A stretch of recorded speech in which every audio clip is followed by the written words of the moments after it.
To go to something like that? How much talk was there about it? Well, we had it in the back of our minds for a while now, and Curtis got hurt, and that sort of took its put it on the back burner, and we were doing pretty good up until maybe last week, this week, and running. And we just thought it would open things up a little more for us in the run game. Who made the final decision to go to? Is it Tom's decision? Or Well, we recommended it, and Tom said, okay, let's go, and let's work on it, and put a couple things in. Hopefully next week we can have some more. How much have you coached that? I know you've done a little of everything, different styles. Well, probably, Mike in 205 we started. The same thing with Mike Robinson, and then Darryl we did it some.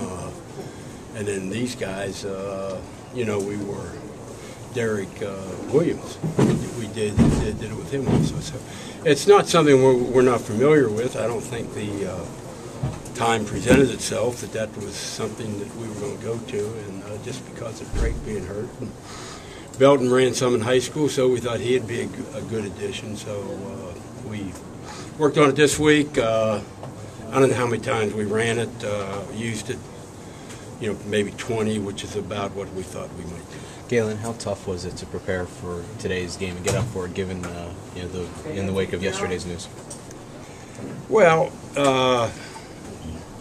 we were prepared coming in. So preparation and getting ready and everything. Our thoughts were with Coach Paterno because of the situation he is going through now, discovering the cancer. But hopefully it is. They say it's treatable, and he'll be well.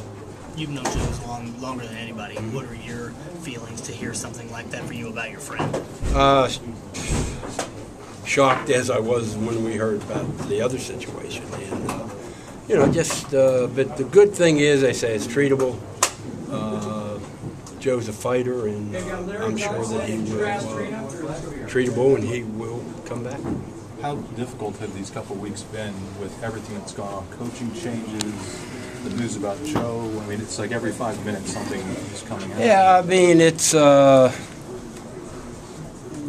almost have to wear Teflon or something. Everything keeps coming at you, but still, we as professionals owe this to the university and our players to go do the very best job we can, and we will.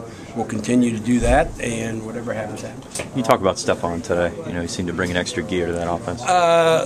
Stephon, we said all along, was a, pretty good back, and so was Beecham, and so Silas. We probably tried to get Dukes in, but it didn't work out. But I think we have 4 pretty good backs that are very dependable, and Stephon is a very emotional player. He probably brings more emotion to our offense than maybe the other 3, and not that Silas and Beecham aren't. But, it's good, and he knows what to do. He's a fifth-year kid, and we're very, very glad he come through and play well. How banged up is Silas right now? Is that a factor for playing those other guys?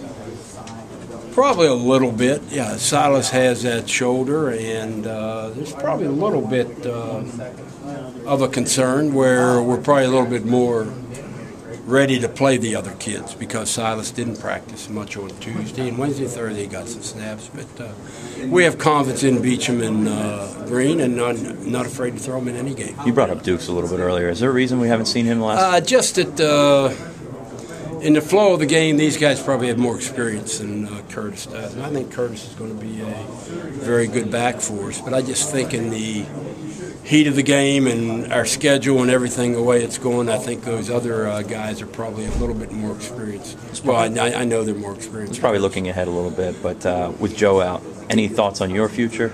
No, we have next week and hopefully a week after that and hopefully a week after that, or whatever the timetable is, and then I think, hopefully Tom will be the next head coach, and then we'll talk about future. Thanks.